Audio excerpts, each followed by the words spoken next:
भगवान यदि किसी को पॉलिटिकल करियर दे तो सुखाड़िया जी जैसा दे। घुटनों में दर्द पड़ा है, खड़ा हुआ नहीं जाता, उस टाइम टिकट दे कोई एमएलए बन भी जाता तो क्या निकाल लेगा बाद में, सुखाड़िया जी जैसी। और ये तो सुखाड़िया जी फिर भी नहीं हारते। सुखाड़िया जी मैं कहता हूँ 71 में नहीं हारते। सुखाड़िया जी मुझे लगता है 2023 तक सीएम बने रहते, मरते ही नहीं सुखाड़िया जी, अमर हो जाते। सुखाड़िया जी के साथ कांड हो गया। दूसरा कांड ये हुआ कि भारत में पहले राष्ट्रपति बने डॉक्टर राजेंद्र प्रसाद, पॉलिटिक्स में काम आएगी जी सुनना आप। दूसरे हाथों हाथ 5 साल का कार्यकाल राजेंद्र प्रसाद ने कंप्लीट किया, 5 साल दोबारा कौन बना दिए गए, राजेंद्र प्रसाद तीसरे बना दिए गए, मतलब तीसरा कार्यकाल वैसे दूसरे डॉक्टर सर्वपल्ली राधाकृष्णन, और चौथे आपके इधर बन जाते हैं जाकिर हुसैन।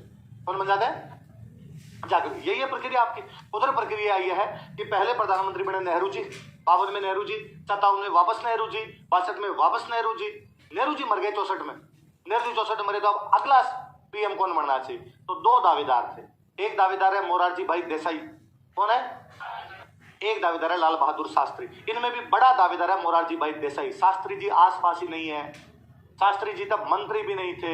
मोरारजी भाई देसाई वित्त मंत्री थे, उप प्रधानमंत्री थे, आपके महाराष्ट्र के पहले मुख्यमंत्री रहे, तो बहुत बड़े नेता थे।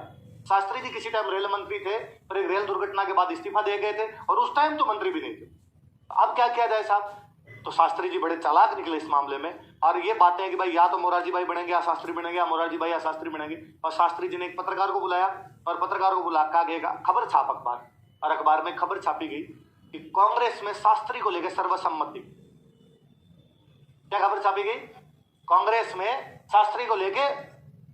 अब तब यार फोन वोन तो होते नहीं थे। अब मैं एमपी एमएलए हूं, मैं एमपी हूं मान लो, और मैं बीकानेर का हूं, मैंने बीकानेर में अखबार पढ़ा कि कांग्रेस में शास्त्री को लेकर सर्वसम्मति। तो मुझे लगा यार कांग्रेस की बड़ी मीटिंग हुई और उसमें किसको मान लिया, आपने पढ़ा, आपने पढ़ा, आपने पढ़ा, आपने पढ़ा, सबने पढ़ा। अब कांग्रेस की मीटिंग बुलाएगी। अब कांग्रेस की मीटिंग में सब एक मन में ये धारे बैठे हैं कि सर्वसम्मति किसके नाम पर बनी हुई है, शास्त्री। अब वहां पूछा बस शास्त्री को बनाए देसाई को बनाए, तो मान लो को देसाई के पक्ष में भी था, उसको लगा सर्वसम्मति तो शास्त्री के, और मैंने देसाई वाले में हाथ खड़ा कर दिया तो मर जाएंगे, पॉलिटिकल करियर बर्बाद हो जाएगा, इसलिए सबने कहा कौन बनना चाहिए, तो शास्त्री जी के भाग्य बिल्ली का छिक्का टूटा, और शास्त्री जी अपने क्या बन गए इधर से पीएम। वो जो पत्रकार हुआ कुलदीप नैयर बहुत बड़े पत्रकार थे। शास्त्री जी की 66 के अंदर ताशकंद समझौते के बाद शास्त्री जी की बहुत ही गंभीर हालत में, वो रहस्यमय हालत के अंदर डेथ हो गई। अब वापस कौन बने, अब वापस मोरारजी भाई देसाई, और दावेदार है कि मोरारजी भाई देसाई बनेंगे। इस समय कांग्रेस के अध्यक्ष हुआ करते, उनका नाम था के कामराज। क्या नाम था, तमिलनाडु के बहुत बड़े नेता थे। के कामराज नहीं चाहते थे मोरारजी भाई बने, क्योंकि जी मोरारजी भाई बनते थे के कामराज की चलनी बंद हो जाएगी, के कामराज को फिर कोई नहीं पूछेगा। इसलिए के कामराज वाले जो बूढ़े बूढ़े लोगों का ग्रुप था, ये सब लोग बना गए इंदिरा गांधी को।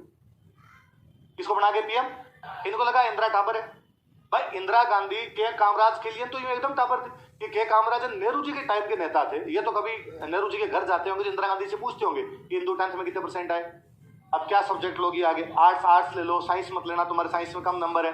वो धोखा खाती होगी, चाय बना के लाती होगी इनके लिए, तो इनका भाई हिंदू को बना दो।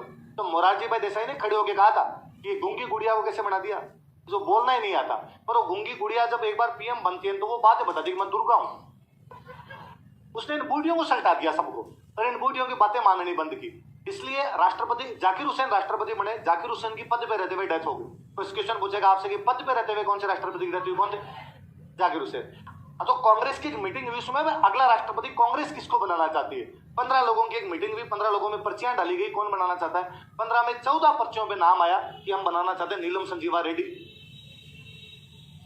किसको बनाना चाहते हैं, नीलम, जो उस समय लोकसभा अध्यक्ष हुआ करते। और एक पर्ची पे नाम आया, उस पर लिखा था कि बनाना चाहते हैं बाबू जगजीवन राम। किसको बनाना चाहते हैं, जगजीवन राम। उस टाइम के बहुत बड़े और दलित नेता हुआ करते। वो एक पर्ची जिसपे बाबू जगजीवन राम का नाम है वो है इंदिरा गांधी की। 14 पर्चियां बाकी किसकी तरफ है। तो इंदिरा गांधी को बड़ा झटका लगा। इंदिरा गांधी को लगा कि यार मेरी तो कोई अहमियत ही नहीं है, और मेरे पक्ष में एक आदमी कांग्रेस में मेरे पक्ष में ही नहीं है। इंदिरा गांधी रिजाइन करने वाली कि मैं पीएम से रिजाइन कर दूंगी।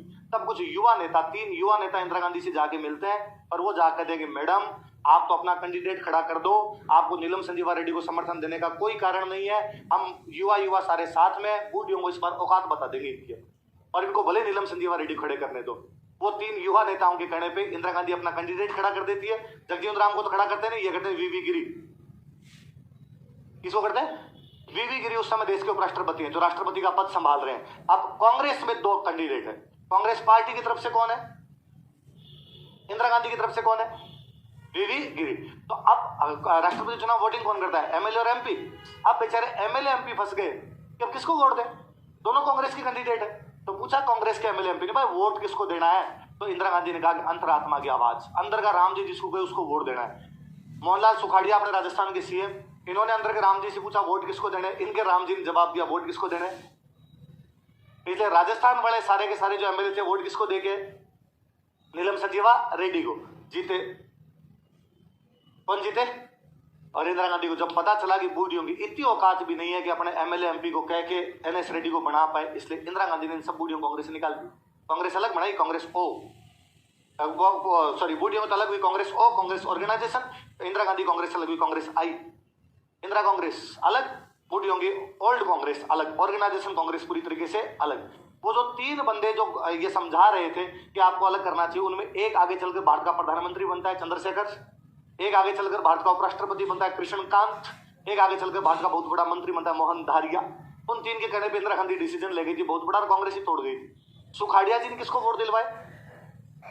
इसलिए इंदिरा गांधी ने सुखाड़िया जी को फोन किया कि राजी मत से इस्तीफा दोगे तो सबसे अच्छी बात है, वरना बर्खास्त करें। यदि उस समय सुखाड़िया जी किसको वोट दे दे? वीवी गिरी को। तो सुखाड़िया जी आज दिन तक जीवते होते और अपने सीएम होते, सुखाड़िया जी मरते ही नहीं। सुखाड़िया जी को बाद में झटका ही लगा और सुखाड़िया जी ने बाद में कहा कि इस्तीफा दे दूंगा, बर्खास्त मतलब बर्खास्त में बेइज्जती होती है ना, तब सीएम को बर्खास्त किया। इसलिए सुखाड़िया जी अपने हटाए गए और सुखाड़िया जी को हटा के बनाया राज्यपाल। क्या बनाया गया? इंदिरा गांधी ने कहा बर्बाद ढंग से किया जाएगा, वैसा अभी तुम्हें और जलील होना बाकी है। तो इंदिरा गांधी अब साहब अपने राजस्थान का सीएम किसको बनाया जाए? लंदन के किसी एक होटल के एक कमरे के अंदर फोन घनघनाता है, उधर से बंदा फोन उठाता है, बंदे को सामने से मैडम की आवाज आती है कि साहब बात करवानी है, भैया से बात करो। क्या भैया अभी बाहर गए हुए, आते ही मेरे से बात करें। भैया बाहर से आए, आदेश पीए ने कहा कि मैडम हमसे बात करना चाहती है। भैया ने वापस फोन मिलाया कि हाँ भाभी जी आपका फोन आया था, क्या कहना चाह रहे थे? कि फटाफट जयपुर जाओ, राजस्थान की सीएम बन जाओ। वो जो भैया उधर से बोल रहे हैं वो है बरकतुल्ला खान। कौन है? वो जो मैडम इधर से फोन करे वो है इंदिरा गांधी। बरकतुल्ला खान की एकमात्र योग्यता ये थी कि वो इंदिरा गांधी के पति फिरोज गांधी के दोस्त थे, इसलिए राजस्थान के सीएम बन गए। वरना सुखाड़िया जी हटते ही नहीं। सुखाड़िया जी इस कांड के अंदर ना पड़े, सुखाड़िया जी रहते। फिर सुखाड़िया जी को हटा के बाद में किसको बनाया गया? आपके कौन बनाया गया? तो सुखाड़िया जी के सामने एक बार तो चुनाव लड़ा था जयनारायण व्यास ने, एक बार चुनाव लड़ने की आपकी कोशिश करते हैं हरिभाऊ उपाध्याय। हरिभाऊ उपाध्याय जो 56 में अजमेर मिला था, तो हरिभाऊ उपाध्याय ने कहा था कि मुझे सीएम बनाओ, वोटिंग करवा लो मेरे सुखाड़िया में। तब जयनारायण व्यास ने हरिभाऊ उपाध्याय को साइड में लेकर कहा था करवा मत लेना, थोड़ा बदमाश है, मेरी अभी बेइज्जती हुई थी, तेरी और होगी। इसलिए हरिभाऊ उपाध्याय चुपचाप हो गए और हरिभाऊ उपाध्याय ने बाद में एक फैक्ट और याद रखा, हरिभाऊ उपाध्याय अजमेर में पहले एक्टिव हो गए थे और यहां से एक अखबार निकालते थे त्याग भूमि। कौन सा अखबार? एक बार तो मुझे याद है ये क्वेश्चन पूछा हुआ है कि त्याग भूमि अखबार कौन निकालता था? तो कौन निकालते थे? ये अखबार पूरा गांधीवादी विचारधारा का अखबार था, गांधी जी टाइप की बातें करते। और बात बताओ क्या स्थापित कर रहे हैं? इस अखबार में 64 पेज थे, उन 64 में से 16 पेज महिलाओं के आते थे। तो मुझे याद है आरपीसी किसी एग्जाम में क्वेश्चन था कि कौन सा अखबार पूरे 16 पेज और महिलाओं को संबोधित कर दिया करता था? तो कौन अखबार था? तो वो जो 16 पेज आते उनका नाम ही था आदि दुनिया। क्या नाम था? आदि पुरुष और आदि कौन है? तो कोई पूछेगा आदि दुनिया नामक स्तंभ कौन से अखबार में आता था? क्या किसका अखबार था? कब निकालना शुरू किया? कहां से निकालना शुरू किया? अजमेर के पॉलिटिक्स थे। कितने पेज थे? 16 किसके थे? किस नाम से? आदि दुनिया। किस नाम से?